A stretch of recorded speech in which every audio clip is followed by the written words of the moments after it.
The other problem with this one is the ecosystem lock-in and mobile dependency that this has. So you're going to need to use the Cool Wallet app, and good luck trying to get this to work with any other app. And even if parts of it are open source, good luck recreating and compiling it if Cool Wallet just stops having support for their wallets. You are stuck with these cards then, and the default system of backup for these is to have multiple duplicates of these cards, and that one of them is a backup and one of them is the main one. That's another major problem in my opinion. This does not by default want you to use BIP39.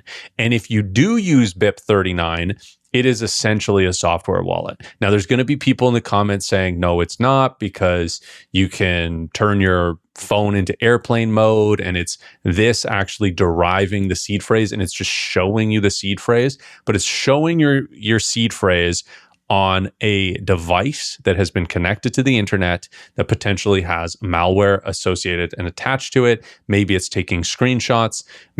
You could have just all sorts of issues.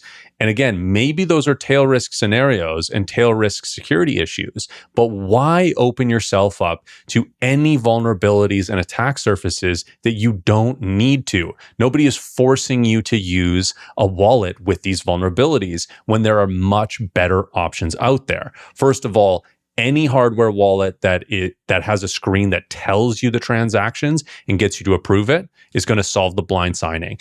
A wallet that has BIP39 that generates it on the offline device, the seed phrase, 12 or 24 words, it solves this issue. You do not have to generate it on a device that has internet access. Another massive problem with these wallets, I don't know why these crypto tap seed wallets do this.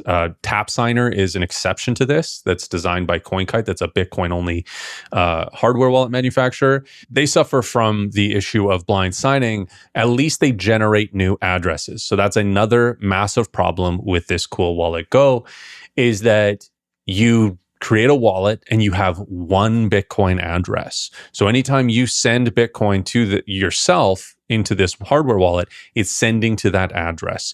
That is fundamentally not the way that Bitcoin is designed to work. It's possible to do that, and so that's why it's happening, but it's not the way you're supposed to use Bitcoin, because it massively degrades your privacy when using Bitcoin.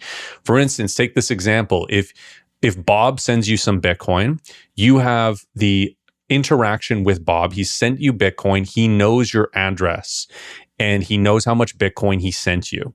Then if Alice sends you some Bitcoin, now Alice can see your address. She can see how much Bitcoin Bob sent you. She can look back and see the balance of Bob. And Bob can look at your address again and see that you received Bitcoin from somebody else and that balance is growing.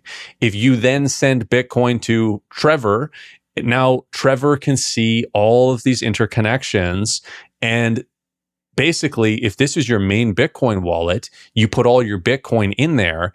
Not only can everybody see the transactions you're doing, but they can see your total Bitcoin balance, which becomes a privacy concern and potentially a security concern if you have a lot of wealth in there and somebody knows you are sending them Bitcoin from that wallet that has a bunch of Bitcoin in it.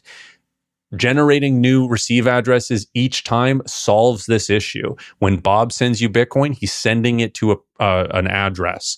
If Alice sends you Bitcoin, she's sending it to a different address underneath the same wallet. So the balance totals up to all of the transactions, but each address is separate and there's no interconnection on the public blockchain between them. Your wallet keeps track of this, and this solves the issue that this wallet has, which is only generates one receiving address. And you need a wallet that's going to generate a new address each time you receive Bitcoin. And that vastly improves the privacy of using Bitcoin. And as we know, privacy concerns can lead to security concerns in the example of showing somebody your entire balance and then you becoming a target for the amount of wealth that you have. And don't second guess that your Bitcoin is safe. Get a security audit through a one-on-one session with me and join the school community, the Bitcoin Masters, to meet other Bitcoiners, grow your network, and grow your net worth.